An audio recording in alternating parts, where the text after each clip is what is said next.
Olá, muito bom dia. Hoje é sexta-feira, hoje é dia de Dialogando. É muito bom estar com vocês aqui de volta. É um prazer nessa manhã você abrir a sua casa para a gente entrar, para tomar aquele café junto e dialogar sobre assuntos com certeza que vão ser de relevância para a sua vida, para o seu entendimento, para o seu conhecimento. Eu só quero assim agradecer muito a Deus pela tua audiência, pelo teu carinho, mais uma vez, de estar com a gente aqui nesse programa que tem abençoado tantas vidas, e nessa manhã eu não tenho dúvida que vai ser algo muito edificante para a tua vida também. Eu queria agradecer os convidados que estão aqui mais uma vez. Professor Jefferson, obrigado por estar aqui mais uma vez. É um prazer muito grande, a gente sempre aprende demais contigo, né? No bate-papo, ali fora, o programa já começa ali, né? A gente leva uma vantagem maior do que, né, as pessoas que nos assistem, porque ali fora a gente já bate um papo. Muito bom ter você aqui com a gente. Eu que agradeço estar aqui mais uma vez, é um prazer muito grande, pastores. Para mim a área de educação é a área que exige uma coisa que é muito diferenciada, que é a paixão, é o amor, mas especialmente o cuidado em cuidar das pessoas. Então, eu agradeço porque esse programa aqui eu percebo que vocês cuidam e pastoreiam almas e pessoas, e eu tenho certeza que a educação é um pouco disso também. Formar pessoas não é só na escola. A escola hoje é uma parte desse processo, mas nós temos que ter uma sociedade educadora, uma sociedade que prepara pessoas para a vida, seja uma sociedade saudável, né, e com experiências formativas ao longo de todas as experiências. É a família educando, é a igreja educando, é a escola educando, é o trabalho educando, enfim, é o lazer educando, né, é a mídia educando. Mas o que nós estamos hoje, mais do que formação, nós estamos percebendo que tem muita deformação. Então, é um trabalho maior para todos nós, né? Mas, também, como diz Jesus Cristo, né, nós somos fermento, né? E fermento é esse, aquele que é pouquinho, mas faz uma diferença grande, né? Para tentar convencer e fazer um bolo gostoso ao final, né, da nossa vida, da nossa experiência humana. Com certeza, um prazer. Pastor Alonso também, sempre abrilhantando aqui o programa. Obrigado, pastor, por estar aqui mais uma vez também. É sempre um prazer, pastor Ricardo. Professor Jefferson, como o pastor Ricardo disse, é sempre aprendizado estar aqui e de poder dialogar com pessoas tão especiais nesta manhã, poder falar de algo tão relevante, tão importante, né, para a nossa sociedade. Eu gostaria antes de inteirar no assunto, a gente vai estar falando sobre educação e carreira, eu gostaria também de estar, né, convidando a todos aí e divulgando o trabalho que vai ter um jantar e uma palestra coach com o pastor Lincoln, pastor Manuel Lincoln, vocês conhecem, já teve várias vezes aqui no programa. O tema será Homens Ilustres, vai ter um jantar. Vai ser dia 15 de dezembro, às 19h30, no Palace Hotel. Então, você pode acessar o www.alarguefronteiras.com.br, www.alarguefronteiras.com.br. Lá você vai se informar, ver a questão do valor da inscrição. Vai ser um jantar e uma palestra muito abençoado. Homens ilustres, você vai crescer, vai aprender, que está sendo maravilhoso esse trabalho que o pastor Lincoln tem feito. Então, vamos lá. A gente está falando hoje sobre educação e carreira. Muitas pessoas falam sobre a educação como um dos principais agentes transformadores da sociedade.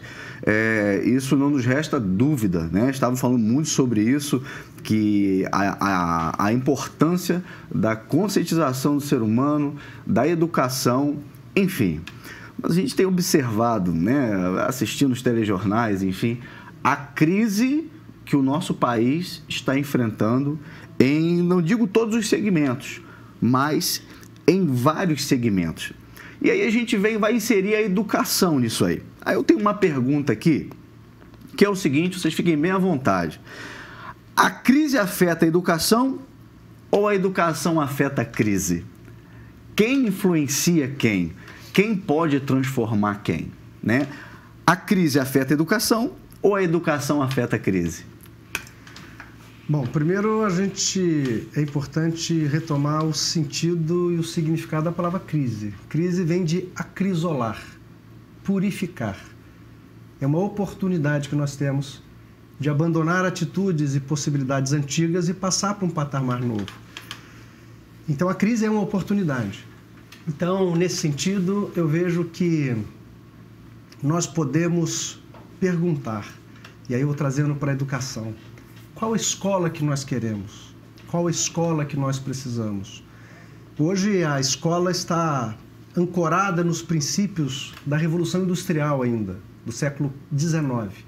Nós, professores, ainda estamos ancorados na nossa formação do século XX. E nós temos que preparar uma escola para o século XXI, com todos os seus desafios e com todas as suas possibilidades. Nós estamos vivendo uma crise moral, uma crise da família, uma crise da sociedade, uma crise ambiental. Crise ética. É oportunidade de mudança de atitude. A crise é uma oportunidade de mudança de atitude. Então, nós podemos olhar este Brasil novo que a gente deve estar passando a limpo. Para que a gente possa passar para um segundo degrau da escada, a gente tem que sair de um momento de equilíbrio, entrar no momento de desequilíbrio e passar para o próximo degrau. A criança também, quando vai andar, quando está um passo, ela tem medo. Por que ela tem medo de andar? Porque ela precisa sair de um equilíbrio, se desequilibrar para um novo equilíbrio. E ela passa um tempo na crise de decisão. Eu vou fazer até dar o primeiro passo. E percebe que é bom dar esse passo e abandonar uma situação antiga. Então, acho que nós estamos no momento de acrisolamento, de possibilidade de ir para o país novo, com novas possibilidades, com uma educação nova, que de fato seja pertinente, e uma visão nova de educação. Educação não se esgota na escola. Cada um de nós é responsável pela educação. Se nós tivermos uma consciência que nós somos educação, mas não uma educação do discurso, uma educação da atitude. Porque o que forma, de fato, são as atitudes. O discurso, às vezes, ilustra para as pessoas compreender por que houve aquela atitude. Mas, por exemplo, um pai que diz ao filho, não beba e, se beber, não dirija. Mas o filho, quando chega um dia, vai a uma festa com o pai volta bêbado da festa dirigindo. O que vai ficar na formação desse jovem? A orientação que o pai deu ou a atitude que o pai deu? Então, se nós entendermos como pais, como professores, como pastores, como sociedade, chefes, colegas de trabalho, que é a minha atitude que forma ou também deforma. O senhor falou uma coisa muito interessante, nós já havíamos conversado até anteriormente sobre isso, é justamente essa questão do exemplo, das atitudes. A crise ética se dá justamente pela falta de exemplos, seja dos pais, seja do Estado, seja das mais variadas formas de autoridade. E é justamente isso que foi muito criticado por Jesus com respeito à atitude dos fariseus, né? Porque o que justamente os fariseus faziam, né? Eles ensinavam, e em um determinado momento Jesus disse assim, na cadeira de Moisés se sentam os escribas e os fariseus, façam o que eles digam, mas não façam o que eles fazem, né? Na cadeira de Moisés, representando assim, a autoridade da lei, a autoridade dos mandamentos. Justamente por isso, Jesus criticou este comportamento porque as intenções eram diferentes das ações. Muitas vezes isso acontece na nossa sociedade. As intenções, as motivações, elas não acompanham as ações. E por isso não há convencimento. O exemplo arrasta. Não existe convencimento porque muitas vezes a pessoa fala, a autoridade fala o que deveria fazer, mas não faz. Por isso que a educação ela é tão importante. Por isso o papel do professor é tão importante. Justamente por causa desse modelo de colocar o coração nas intenções, de ligar as intenções àquilo que está sendo falado, né? E isso é um desafio. Estou falando como educador, né? Eu digo que eu tenho 2 receios na minha vida. Um é decepcionar as minhas filhas, que elas sintam vergonha de mim por alguma atitude. E outra, dos jovens da nossa escola, que eles percam e também se decepcionem comigo. Em que sentido? Hoje nós estamos muito sem referências na vida.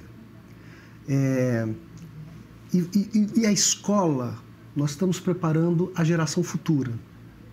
E se a gente erra na escola, a gente compromete o futuro.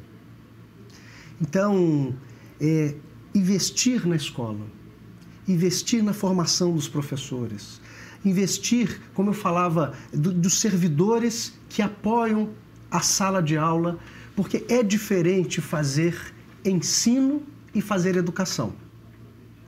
Às vezes minha aula de matemática, eu estou ensinando matemática, mas eu posso, para que esse jovem esteja bem nesta aula de matemática, com capacidade de aprendizagem, com igualdade com os demais, eu tenho às vezes 30, 40 jovens ali que vêm de trajetórias completamente diferentes.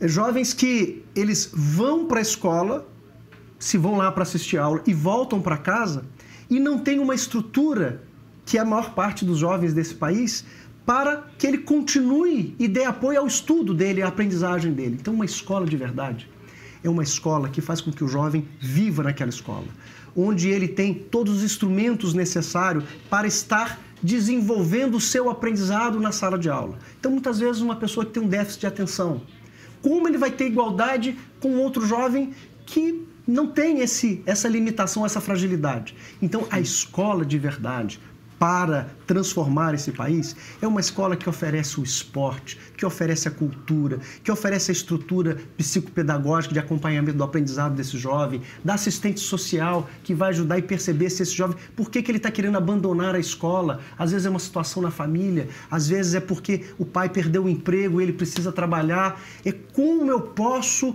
estruturar a minha escola para que esse jovem possa ter tranquilidade, ter os instrumentos para poder aprender. É pastorear, né? É isso. Dentro do que vocês estão falando, existe família, escola e governo.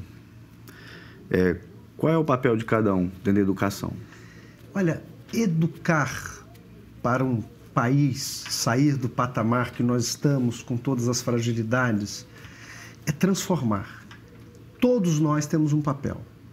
A família não pode delegar à escola determinadas questões. No entanto, pela mudança estrutural desse país, onde a maior parte das pessoas saíram do interior, do campo, para as grandes cidades ou para as cidades, diante da necessidade das pessoas e dos pais terem que passar o dia todo trabalhando, diante das fragilidades que as famílias hoje estão passando por vários motivos, onde, na verdade, muitas vezes eu não tenho uma família na forma clássica, eu não sei nem se essa é necessariamente a melhor, mas eu quero dizer que se eu não tenho, às vezes, o amparo, seja do pai ou da mãe, presente na vida deste jovem. Essa é a realidade do país. Uma coisa é o ideal que eu gostaria, mas qual é a realidade? É essa, uma família desestruturada, uma sociedade fragilizada. Diante disso, o que eu preciso? Uma coisa que a escola precisa fazer hoje tem que ser a escola do convívio. Porque as pessoas hoje estão... Por exemplo, a gente pega o Facebook, a gente brinca. O Facebook, as redes sociais, tornam as pessoas que estão perto... Eu estou conversando com alguém. Quem está perto, quem está longe... está perto. E quem está perto está longe. Ficando longe. Então, uma escola em que as pessoas se percebem como indivíduos. As crianças não estão preparadas para conviver. A escola tem que ser um espaço de convivência. Não é um espaço só de aprender uma disciplina de matemática, língua portuguesa. Ele tem que aprender a viver. Infelizmente, o ideal é que nós tivéssemos uma sociedade onde eu tenho uma família que pode cuidar, que pode orientar, e a escola, que é uma parte, que é um trabalho adequado. Mas essa sociedade não existe. Ou melhor, ela não está posta para a gente, nós estamos construindo.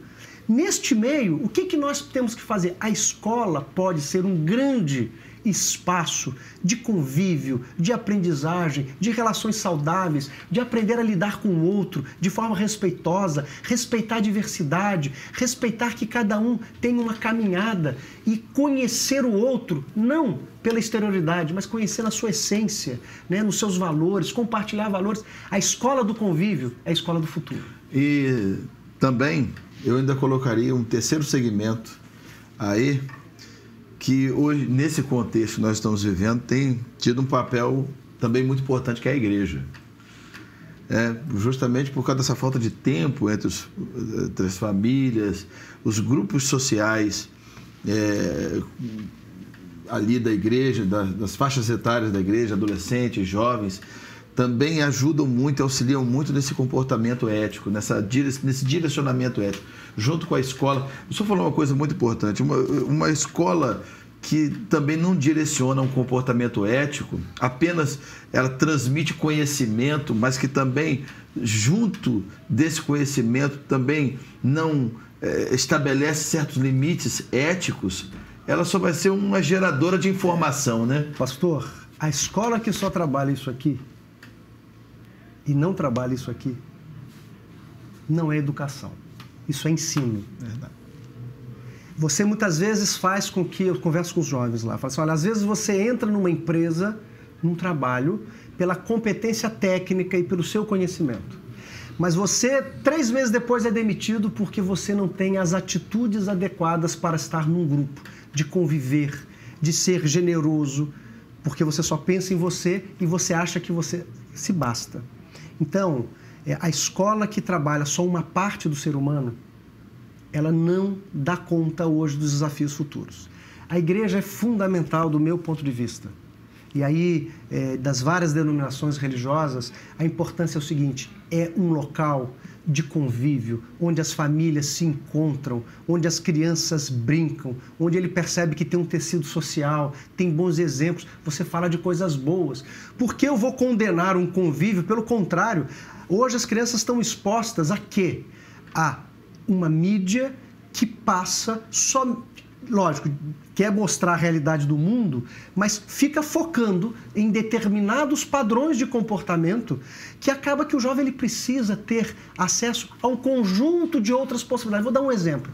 Tem jovens que foram para a escola, lá para o IFE, fazer o curso técnico de informática, o curso técnico de química. E lá ele pôde ter uma aula de pintura, de música.